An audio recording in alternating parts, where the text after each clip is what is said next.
everyone. My name is Steve Vitullo. I'm the CEO and Administrator at Kohler. I've been with New York City Health Hospitals for 27 years, 25 of those years here on the island, and I was here during Superstorm Sandy. I want to start by first acknowledging and thanking the group that pulled together this visionary workshop, our friends at REOC, our partners at Stokes Creative Group, and my colleagues at H&H. I mean, we all can recall the devastating damage brought about by Superstorm Sandy, and Kohler was hit extremely hard. We had major flooding and major flood-related damage to the point we lost electricity and heat for multiple days. For those who don't know, Kohler is an 815-bed skilled nursing facility, and we provide care and treatment to some of the most needy residents of New York City, including those who have very limited mobility, those with significant cognitive deficits, those with profound medical illnesses, and those with pervasive psychiatric and mental health issues. Populations that are very difficult to safely treat when your building has no electricity, when it has no power, when your staff cannot come and go for multiple days after the storm. So much devastation that we had to evacuate a number of our patients, our very medically frail patients, to the Goldwater campus, which was located where Cornell Tech now is, because they would not have survived in the Kohler building given all the damage that had occurred.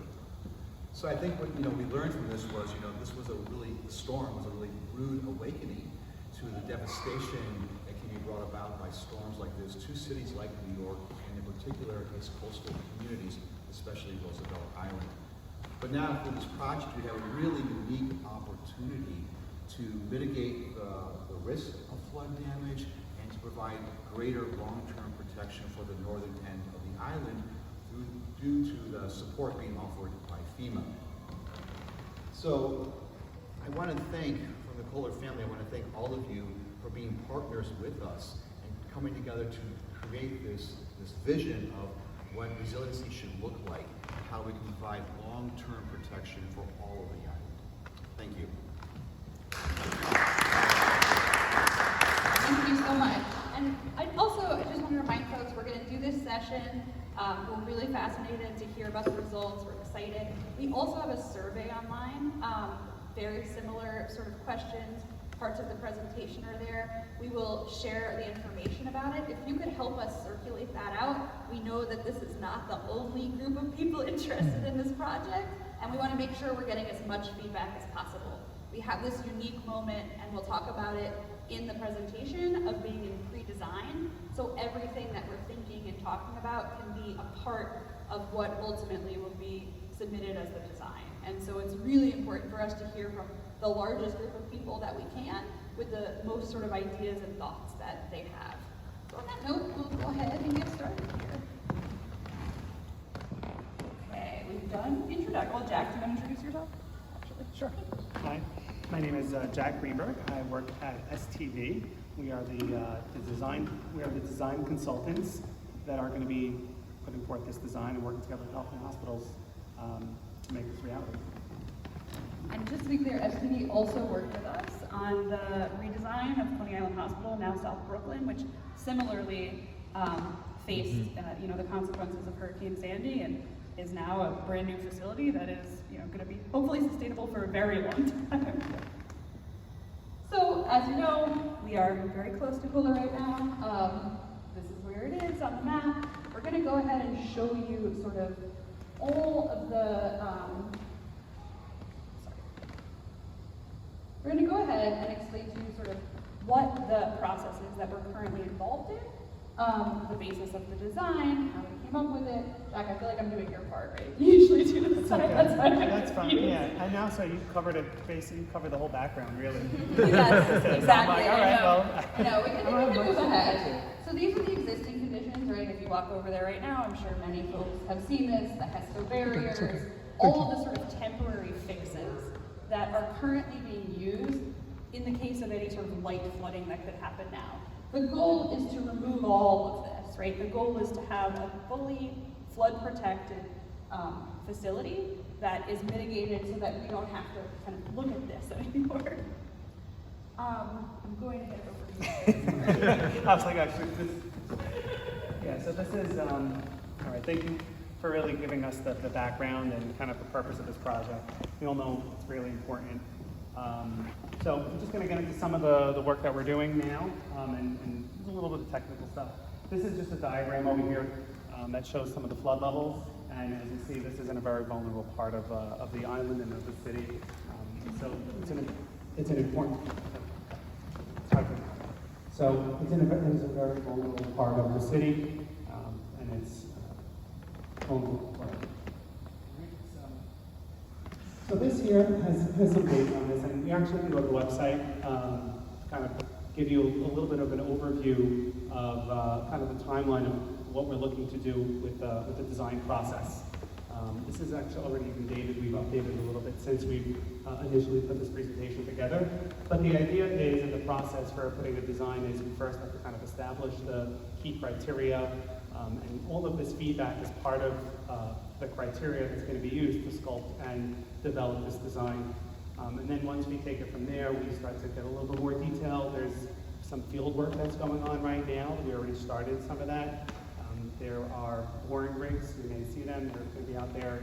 They've already been out there. They'll be out there for another month or so, collecting information about the soil, the quality of the land that the project will be built on. And that's going to inform all of the engineering behind what needs to go back for the project. So we're going to collect that information. That's going to then be utilized to develop the design and move it through. Then we get to a point where we really have a good understanding of what this thing needs to be. And then we get into all the details of how this thing actually gets built, and then it moves on. When it's completed, you have a set of documents that goes out for a contract to go ahead and build that. So it's a really long horizon for our project. It's a year-long process plus to design this thing, and then several years to construct it. And there'll be, during the process of that, we're going to have to figure out how we maintain, it's a big site, right, that we have to work around. And we're going to have to keep the areas of disturbance limited so that they can continue to be functional throughout the construction process. So that kind of goes into that. This is the concept that's out there now that we're pursuing with the project, which is to say we're putting a berm around the facility, this area in green. What a berm is really just like a raised earth, naturally graded so that water can't kind of go over that. It has to be engineered for that to work. So that's really the reason why there's a lot of opportunity here, because we are impacting so much land. We could figure out what we're going to put back. And I think what the vision of what's going back here, a circular path around the facility to kind of continue that connection. And then, revising some of the area by the park, which would also have to be raised. And then to kind of continue, you see the areas in green represent the berm areas, but there's also, to the left of the screen, there are walled areas, because there's really not enough space. There's not enough space to raise the earth and do it in such a way that it would be usable. So you have to build a vertical wall to be able to create that protection around the facility. And there'll be a series of gates that allow access for vehicles in and out on a daily basis. And then during a storm, the gate would be closed and deployed, so that creates a protection around the facility. All right, and then along with the project, which really is not highlighted on this graphic, but there's going to be an underground drainage system, which is also a really important part of making sure that the area stays dry during heavy rains, which is probably a more frequent occurrence that happens than even a storm surge, which is less likely. So this is a slide of some of the renderings of what might this project look like. And again, you can find these renderings on the website. These were not prepared by SDB. This was prepared by a different consultant, Arcadis. They talk about, we have some visuals of what the wall might look like. It could be a brick wall, something like that. Some of the landscape areas, some seating areas along that walking path. So you kind of get a sense of what this might be. Sorry, Sure. I wonder if you have a pointer to use, because I'm Absolutely. describing, I don't know where the shape is located. Sure. Thank you. There we go. Okay. So you can come up after this presentation. I'll put the slide back up, and you can take a closer look at some of these graphics. There's also, if you go to the website, you can look at them directly, and you can just look at them either on your phone or laptop to see them. But just to say that again, we have here, this is a rendering of an area with a wall, and they're labeled over here. This says number 1, number 2, number 3, and number 4. These are the various pictures 2, 3, and 4. If that makes sense. Right? This is this location. This location number 1, right? This is potentially, contemplating a brick wall in this along this area. Along number 2 over here, on this side of the site, it would be a raised path and some, landscaping in front of the walking path. Area number 3 is by the park over here. This is kind of a rendering of what it might look like in the park. And then over here, number 4, is another shot of the wall, maybe a different kind of treatment, maybe some artwork on the wall. These are different things that can be done. Again, this is concept. It's not really full design. This is something that we are going to have to work through, develop the details, and really understand what that is. And with your feedback, can get that developed. So it's worth noting there was another visioning session actually for this island, for the Northern Coast Island. There was a project I think Riyadh had envisioned to do some of the work at the park. And out of that session, there were some key characteristics that I think really align with a lot of what this project is intending to do and intending to accomplish. So I think it's worth also, again, we don't have to have this slide up, but just to point to some of those things. Improving ADA access throughout the park, just in general, right? Having that, when you put back a project like this, we looked at some of the options over here, what might be the best options for improving that accessibility. So that's the kind of questions we're trying to ask. So that's one thing that came out of that visioning session. So we're kind of drilling down a little bit more to preserve the existing character of the park, or something that was determined to be a little bit appropriate. Integrating artwork, minimizing impact to the existing trees where feasible. Creating new park space for the island users, and to prioritize the pedestrian access. Really, access is a key word here, accessibility. Creating that walking path around the whole facility. And then, maintaining that continuous circulation around the perimeter. So this was the results of that study. So this here also is talking about the public outreach and the time. I think you can talk to this. Or I usually do. Hello again, Brad. Yeah. So, No problem. okay, so the exciting thing is we've actually made our way through a good amount of this timeline. The red. Yeah. Oh, you hold it down? Yeah. All right. Well, I can just go up to it. So. It's tiny. What? Yeah, I mean, you can't read it from here, but you could talk to what it is. Oh, here. All right, now we're. All right, January 2024. This is when we first really started to begin to sort of round the wagons in terms of getting feedback. All of the stuff you see on the boards here is the result of the meetings we've been having over the last few months, which is how we kind of arrived at these categories and arrived at subcategories. In February and March, we started working on our shareholder batteries, our stakeholders, to make sure that we have information for folks who want to continue to be a part of the process. That's part of why we're collecting emails tonight, to make sure that we can continue to email folks and make sure that they are kept apprised of what we're doing here. We went through our website. We spent a lot of March working through it. It's now ready to go. Also working through our survey, going to the REACT meeting, going to the community board sub meeting, and continuing to really try to find folks who want to be in this conversation. We want to be as inclusive as possible. And so that's really our priority. And now we're kind of in this spring 2024 moment where we're really ramping it up. So we have the visioning session, we have our online survey. We're trying to maximize really how much feedback we can get before design is finalized. And then going ahead and just continuing all of those processes until we can make sure that we feel that we have a design that's reflective of all the things we've heard and all the different voices here. So again, thank you all for coming and helping us execute our timeline here. So this is sort of the conclusion. What I will say for next steps, we have a very exciting concrete item today. Everybody should have received 2 strips of 3 stickers. So what you're going to do, the color doesn't matter. What you're gonna do is you're gonna look at the boards that are on my left, your right, that's for public space, and the boards that are for accessibility, which is my right and your left. And what everybody is going to be asked to do is you have the ability to vote on 3 options on each side.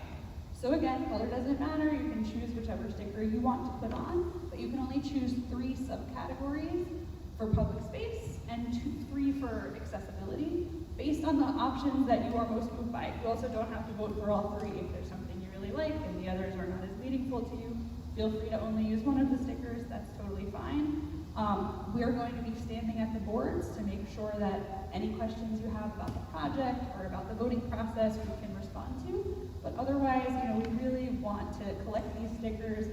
We have talked to RIAC about hosting the poster boards for maybe another few days after this to make sure that we can get kind of absentee votes in, if you will, and really trying to grab as much information as we can to incorporate. We also have post-it notes available for our board that's all the way in the corner back there, which is just for any other sort of feedback we might have that may not explicitly be on these boards. And then we have comment cards. So you should have received them when you came in. You can write whatever you want on the comment card. We really want to hear from you. We don't want to sort of restrict what type of feedback people can provide, but we also do really want to know sort of within the scope of the FEMA grant, what it is that we both think is possible for design and what is a priority for the community. So on that note, I invite everybody to, please, go ahead. The design appears to keep the lighthouse itself outside of the area of the Berm. What are the chances of getting this to go all the way? I see it protects the hospital, but Right. make sure that it protects Right. the lighthouse, which we spent a lot of money renovating. It's Makes it even more vulnerable. the challenge that we have here is that, and I'll repeat the question for folks. The question is about the inclusion or exclusion of the lighthouse, of Lighthouse Park, from the actual Berm design. The FEMA grants that we've received are specific for hospitals. There were 4 public hospitals, Bellevue, Kohler, South Brooklyn, and Metropolitan, that were all particularly vulnerable to flooding because they're coastal properties. And so the FEMA grant is specific to protecting the hospital itself, the facility itself. And so unfortunately, we don't believe that we could receive the reimbursement from FEMA for the grant if we go out much more outside of this kind of initial ring. And you can even see, this is a RIAC visioning study that didn't envision Lighthouse Park sort of in that ring of protection either. Reacting vision? Well, I don't know what reading vision, but what I'm saying is this is the visioning study that we actually found that RIAC had done. This is not ours. Well, suppose an engineering study showed that it makes the lighthouse even more vulnerable. Because it seems to me it would. If you've got something like this stopping the water, it'll be pushing back into I mean, the again, I lighthouse. think we're limited by the FEMA grant itself. I mean, I'll add to that. I mean, these are good points. I mean, we have to study all of the ways and how they interact with the surrounding areas. Generally, I mean, we've done a lot of flood projects, and generally they're very minimal in terms of the interaction in a city. Once you're already kind of in a city area, which this is, layering of a berm is going to have very minimal impact to anything really around it. But besides, just to add to the issue with the lighthouse, I don't think that the idea necessarily precludes putting a perimeter, right? The funds don't preclude putting a perimeter around the lighthouse. But I think prior studies had shown that there's a significant cost increase for which it wouldn't really be like looking at different options for how you can protect this facility. That puts the option out of reach from a cost perspective for the grant they have. It's just hard as a resident to say, yeah, go ahead with this when it's protecting the hospital but not protecting the island. Do you have any renderings of what you did at Coney Island Hospital? We have, I mean, I don't think it's an apples and apples comparison. But Well, it's not exactly, but I would just like to see if you did any surrounding areas that went into the... It's not, it's really not, I mean, we can show you, plenty of pictures related to Coney Island Hospital. I think would be more relevant would be maybe photos of other flood protection projects that are like campus type projects. So we can pull some of those together. So, to Margie's question, there's an Eastern European city that had the very same experience where one part of the city built a high wall to protect their property from flooding, and the flood came, hit the wall, and then came clear across the river and flooded the other half of the city even more than they would have. So I think that very likely what's going to happen if you put a berm protecting Kohler and then you don't protect the rest of Roosevelt Island. And it's likely that you put a berm right next to Octagon, it's gonna flood Octagon. So just to, and they're all very valid points. I think the type of flooding really also dictates how this works. I think what we're talking about is more river type, overflow type flooding. At least that's my understanding. And if you build levees, it can affect other areas when you do that. When you're dealing with a storm surge type of event, which this is a different kind of flooding, it's a different phenomenon a little bit, it has different interactions.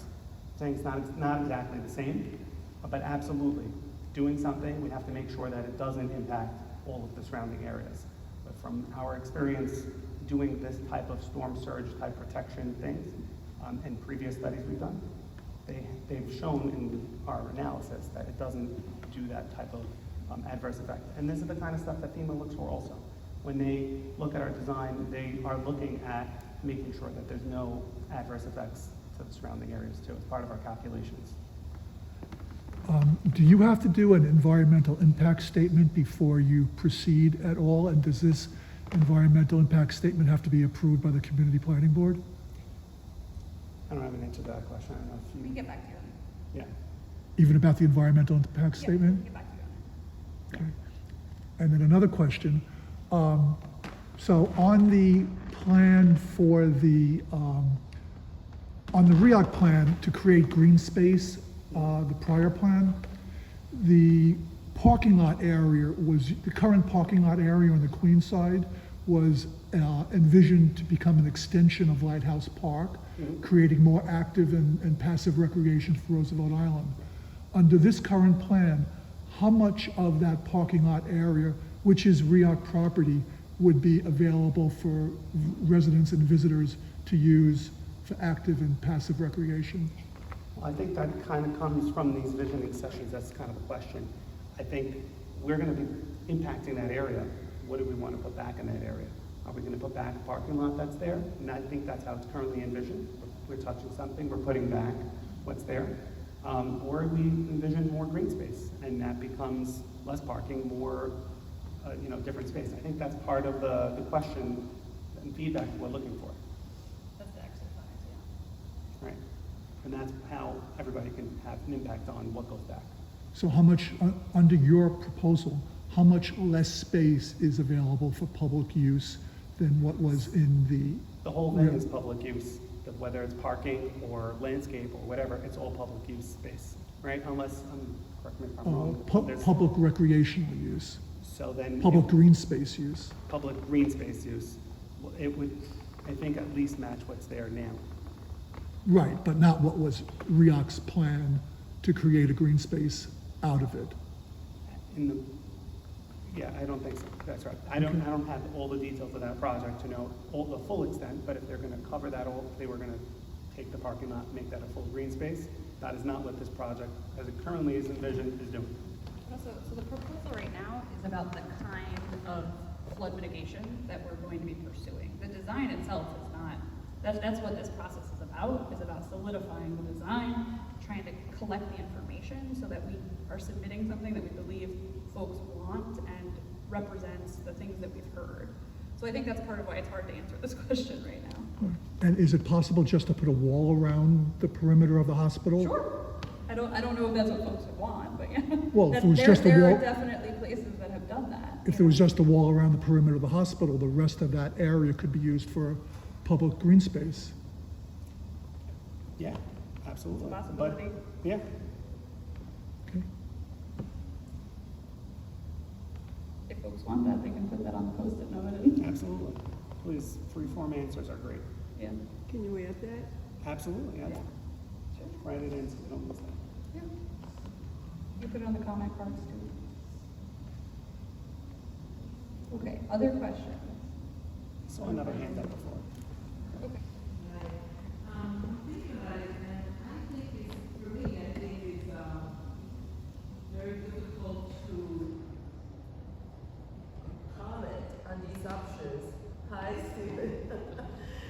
comment on these options without having an idea of what the plan is. Because the public spaces, the question that was raised, how do you know what public spaces or spaces are going to be allotted where if we don't know exactly what the plan looks like? And I understand clearly that it needs to be done, and I'm very much in favor of it. I'm not objecting, I'm just saying that I cannot comment without knowing what the plan looks like. Is there any clearer vision that you can offer? So I think, so to your, well, first of all, we have some visuals here which I can talk to in a moment, but I think the first thing is, these are just programmed elements. It's like, we're looking for is in the abstract. Forget what's going to go there specifically. What is important to you about a space, right? We don't need to know where it's going to be, how exactly it's going to be laid out. We first need to know what's important to you about the space that we're going to get back to. That's what these questions are really geared towards. And then you tell me, okay, if you tell me parking is important to you, then we have to come up with a design for parking. The parking design, the layout could be you could like it or you could not like it. Oh, it's too far from this, right? That's a separate, that's a next question. Or you could tell me I don't want parking at all. I only want. I don't think that's an option. You still need to be parking. I understand. You know, I'm just using that as a kind of an example. I think it's an easier one to conceptualize, and we were kind of picking on it. But so that's really where it's at. But just to talk to really the things, maybe to help you envision what might be.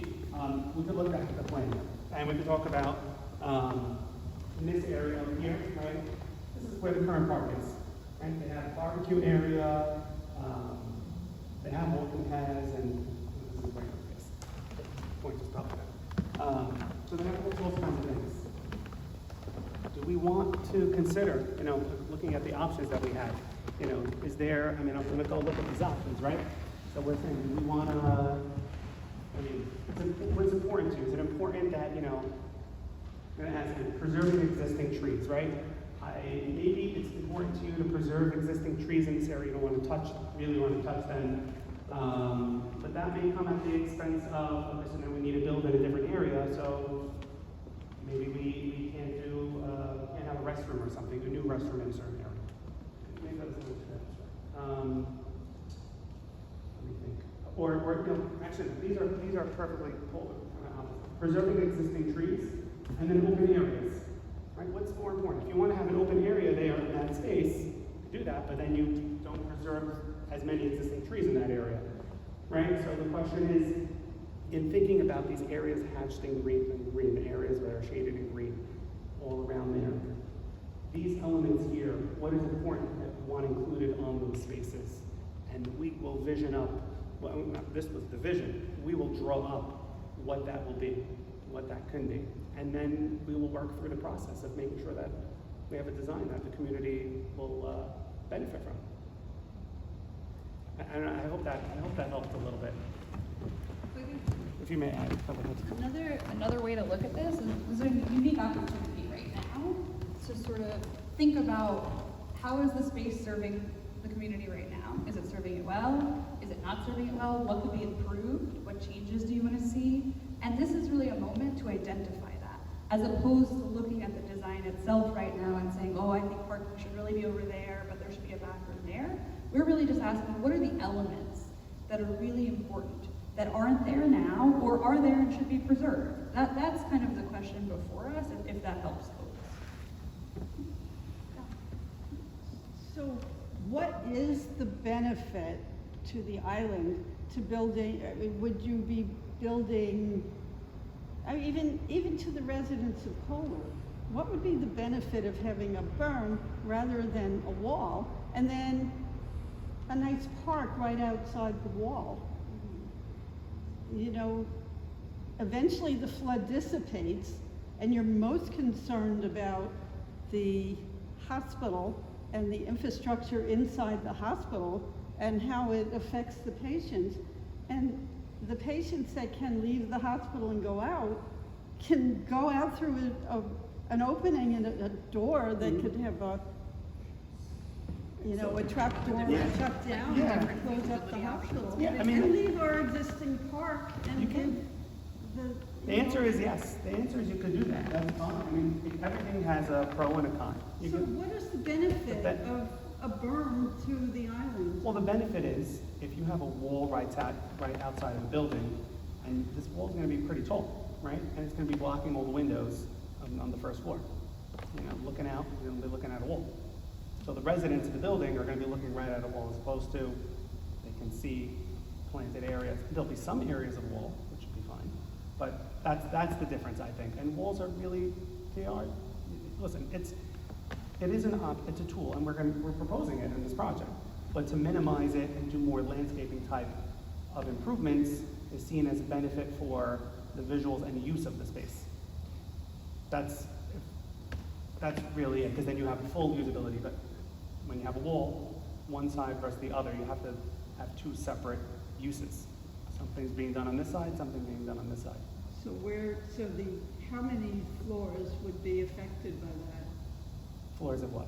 How The many- building? How many levels would be affected by a wall? Like how high would I it would be? say one floor, like the whole first floor. I mean, that would be my, inclination, without really getting into, like, I don't know the exact height of the windows and everything, and I didn't do the study, but when it was studied before, it was much more favoritism to a berm type of project than a wall type of project, because of how much it doesn't seem like a flood wall. It doesn't seem like this thing that's just there to protect the facility. It's like a park. Okay, so then could you describe the berm? How would it be for like people inside, and how would it be for people outside to see a berm? Is it just a mound? Yeah, Is it's it a like very, hill? very wide mound hill, yeah, with some ramps going up. So you would have essentially a park, it's just elevated. Your park is just elevated, and it has some sloping, and you have some viewpoints now that you're a little bit higher up. When you're inside on the first floor or whatever, you'll see landscaping. From inside the building, you'll see landscaping as opposed to a wall. But the berm is just the outside perimeter, is that right? I'm sorry, wait. One at a time. Well, I'm gonna answer your question. The berm is an outside The perimeter. berm is the outside perimeter of the island? It's gonna only go where those areas are actually green, right? Right. You only have the raising of the earth in those areas. Right. So then the area which is currently the parking lot, what would be there? It's shown as a parking lot right now. Yes. It's just, we're just raising that area.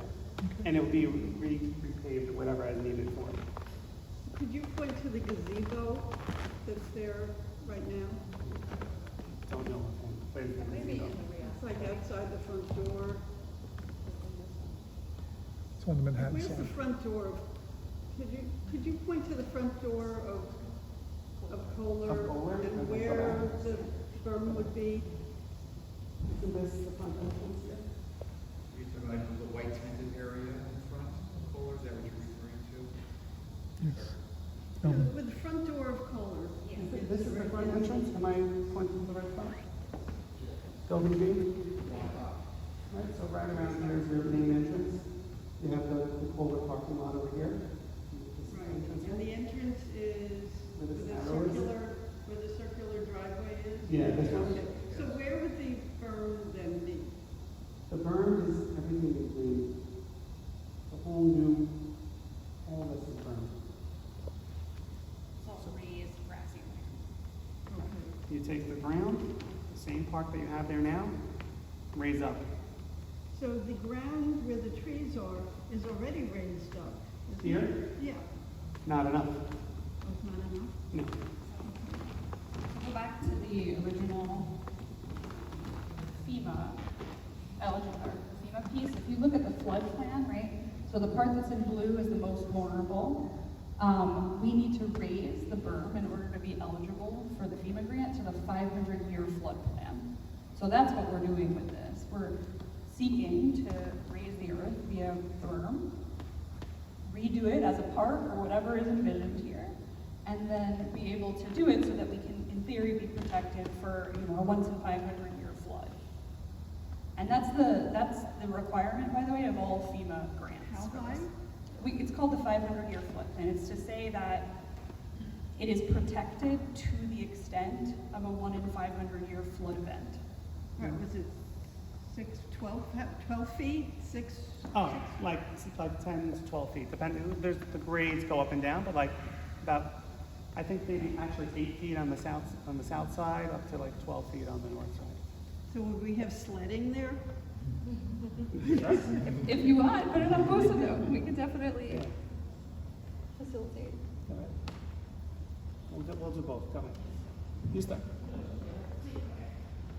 Last time we did one of these, it was for South Point Park, and we came in here and we had these things and we put our little dots on.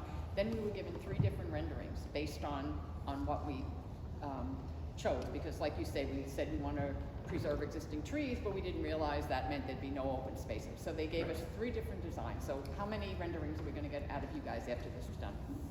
Okay. I mean, How many whatever. renderings are you gonna make? We'll have to do enough to be able to adequately convey. I mean, I don't have the exact number. I don't know. Yeah, there'll be enough for a selection, for sure. It's not like here's your rendering, walk away. Yeah, and that's my understanding. And it's not a big comment on the REOC design for White House Park. It was designed to the 100-year floodplain, and that's also why some of those elements can't be incorporated into this design. Right. I'm sorry, did you have another question? So just, what's the timeline when decisions have to be made? Go back to our. Well, on a recurring basis, right? I mean, we're constantly making decisions. But what's the you're talking about in terms of priorities? No, in terms of REAC deciding whether or not to agree to do this. Well, that's REACT's timeline. We would defer to them on that. But this is our timeline for creating the design, submitting the design, being able to work through it. That's our timeline for it. Our goals. Well, when do you hope to begin construction? Oh, I mean, And I think it was a year or looking two. at about a year. Yeah, a year or two, depending. But, you know, I mean, we've been working with REACT very closely and we are trying to get as much information as we can going into all of that. But right now, I mean, we're comfortably in pre-design right now and soon entering design. Anything else?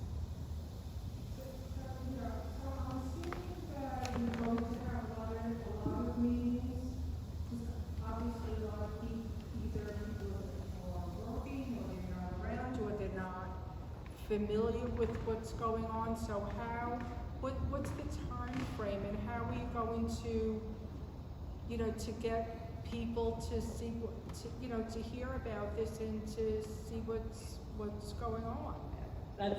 That's the question we are asking ourselves, right? So we started with this. This is our first visiting session. We've been to the REACT meeting, we've been to REDAC, we meet with REACT regularly, and been to the community board subcommittee. We're trying to gather as many folks to be involved in this as possible.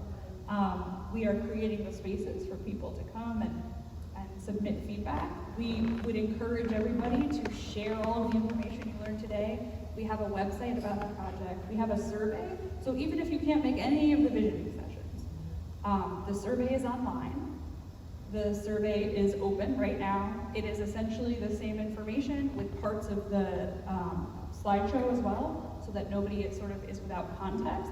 So continue to circulate that out. I know that folks, I know the community board shared information about this. I know REACT shared information. I know the elected offices did.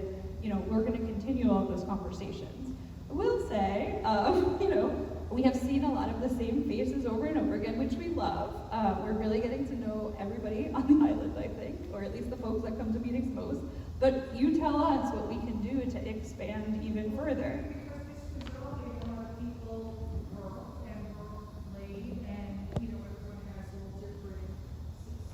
We can do a later meeting. So it really, has to get out there to Listen, we're coming to you, so you guys tell us what makes sense for you all. Yes, sir. Just on the REOC end too, we've instituted what we're calling working advisory groups for a number of different topics. So we plan to have one after this meeting. We're going to announce a working advisory group where we can get more community feedback and hopefully get more participation and get more ideas from people. And people outside, like on the weekends when people are, going to, buy stuff and food and whatever, they need to see something outside. So. There's a farmer's market right outside here, so on Saturdays, that would be a great time. We can discuss how to do that. I was just going to piggyback on what they said. I believe that the community needs to be more informed and probably, I know I saw the notice recently, just a day or two ago, but maybe if we can have ongoing notices and meetings, different time and different locations, because we do want the community to know more and more about what's going on at Kohler. I know I am a member of the Community Advisory Board at Kohler, and one of the things that I have said is that the community doesn't know enough about what's going on at Kohler, and this would be a great opportunity for you to spread the word, and it's to protect the building, to protect the residents and the staff that are in the building. So I think that it's something wonderful, something that is necessary, but people need to know about it, and I think you'll get more feedback and more participation that way. Yeah, and something else that we have discussed with REAC is leaving the boards with REAC so folks can come and vote even if we're not having an active visioning session, right? People can still stop by and register meetings on whatever schedule makes sense for them. I have to say that the boards alone, I don't think that's enough, because even personally, I know a little bit about what was going on from my meetings, but the explanation is critical, because it wasn't until my colleague here showed me a few pictures of something that was already done that I was able to get a better idea. I hate to say, but for me, the visuals that you had did not do it. I don't know if there's a different way to feature it. I don't know. I think if you can help us figure out a different way, we would be interested in doing it. But for us, we sort of took the tools. Well, we took the tools that, If the birds are these, like you showed me, these mounds, absolutely, that's more depictive of what it is that it can look like. So we do have in the survey, we have photos of what other berms look like. So perhaps the online survey is actually maybe the tool that's more interactive for folks. Again, we don't want to just say, well, there was an online survey and we put it out there and people used it or didn't use it. We also wanted to come to everybody in person. And so we're trying to do all of the things all together. But we do have, quite a few tools in the toolbox. Sorry, your hand's been up for a while. Go ahead. I don't know if you guys have archives or if REAC has the archives, but when we voted on this, Howard, remember when that was, back in 17 or 18. We had all kinds of renderings that showed exactly how it would look. Remember? It looked like a beautiful park. If you can just dig those up, then we get an idea. I'm sure they exist, and they either exist at H&H or maybe you guys. Was that Lighthouse Park? 2017. Lighthouse It was Park? the Berm. It was the Berm project The Berm itself. project. Down there, they showed what a berm would look like, and I've seen multiple rendering options from Arcadis. I think that might be what March is referencing. I don't know if it's the one. Because Arcadis, this option, it was called Looper, This option here was called Looper, I know, in the Arcadis renderings, and there were 3 different renderings that they had produced. They were slightly different. Do you remember how Yes, it I looked do. like different parks and things? It looked, you could tell exactly that it was Kohler. Yeah. And you could see the lighthouse, and you could see exactly where. I think I have it on my website. You might have it, and I might have. Yeah, so it was more advanced, but it was further in design. This is earlier. This is earlier.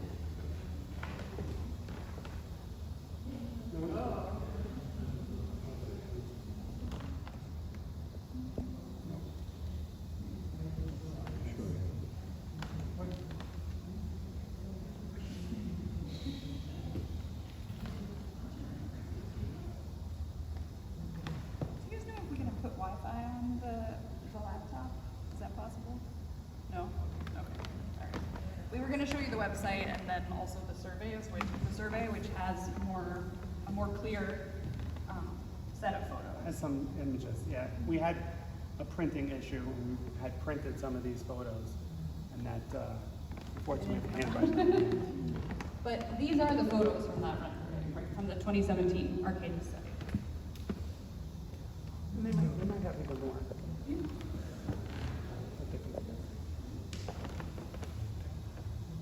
Okay, you had a question? So how far into the park would you take over, would you rate it? Like there's a right outside of Kohler, there were, to the north of Kohler, there's like a little forest, like trees, and then there's brand new trees that have been planted. Would all those be taken out? All those trees would need to go? Not necessarily. I mean, we have to really see, we know we have to raise the ground. That we know. The question is how much of it gets raised and what footprint of it gets raised. If we can find the right footprint that we can avoid impacting trees, we'll be avoiding those trees. Some of them will have to be taken out and we'll have to plant new ones. It's inevitable. If you're gonna take a whole area and lift it up, you're gonna have to remove what's there, but raise the earth and then put the So you would put the exact same number of trees in? It could be the exact same number, it could be whatever's appropriate for, like when we do the designs, whatever's appropriate for what we're putting back. It would have to be something that works in the context of what we're putting back in. It wouldn't just be, oh, here, you're getting 3 trees. It's like, okay, this trees make sense in these placements, you're gonna get shade here, you're gonna, I mean, there's thought behind the placement of that.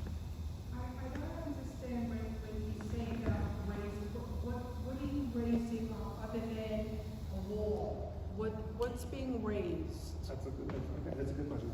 Maybe we gotta explain the berm, this is good feedback. So a berm is basically, you have a ground that's flat like this right now, right? So we wanna be able to protect, say, this half of the room, I'm just using room for example, from water on this side of the room. So what you need to do is you need to create a mound of dirt that basically becomes your new surface to walk on. So now you have a little bump over here. So imagine that now at an island level, you have a humongous park, you want to make a little bump of dirt to do that. You don't want it to just be a bump. You want it to be flat and usable space all the way through. So that's the idea. The idea is it's the same park not the exact same park. It's a park that we know. We have a park, we use it in a certain way. There's already some grading and sloping, right? Because there's parts that go down and go up. But add enough soil to it that it's high enough that it will protect water from going to the other side. So most of the trees that we have now, Mm-hmm. most of those are cut down? Not necessarily move. I don't know how many trees were in there. We didn't really study it very carefully. But we would have to carefully select an area for where we're gonna lift and create that mound of dirt. Wherever we're gonna put that mound of dirt that's gonna be elevated is going to have impact. Because you have to be able to do that, if you want to create a new flat surface, the tree would be buried 10 feet down or whatever it needs to be below the earth. So we'd have to remove that tree and plant a new tree at the higher elevation. We've been planting a lot of new I know. babies Some of those could be moved, I imagine, but Yeah, there's probably some salvaging that you can do. Yeah. So how wide would that mound be? The wider the better, actually, because the wider it is, it becomes like, you don't know the difference. You don't think of it as a mountain. The more narrow it becomes like a wall, right? So then your question is, do you want it wide, or do you want it narrow? Do you want a wall? That's your question. So there'll be some fluctuations in the width. You know, some down here, you see it's a little bit narrower by the parking lot, maybe, and then by the park it'll be a lot wider. So have you been up to Cornell? No, I have not. Oh. So, and you haven't been to South Point Park? No, but I should. No, I have not. Well, I was going to give you some examples and ask if that's what it If would it's look similar, like. no, yeah. It's similar? It's similar. So what they did at Cornell is they took all the garbage that they didn't truck out, and they made a mound of dirt Mhm. that is, I don't know, 18 feet. 19 feet? They raised it 18 feet. 18 feet. Right. So people sled down that Yeah. hill, but it's quite a trek to get up the hill. Mm-hmm.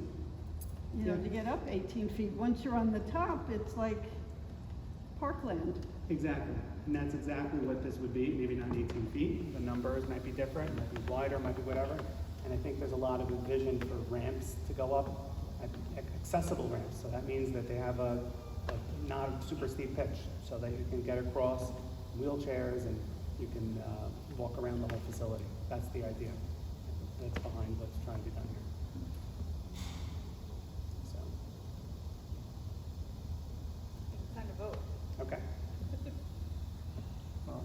All right. So does everyone have stickers who Thank hasn't you. voted yet?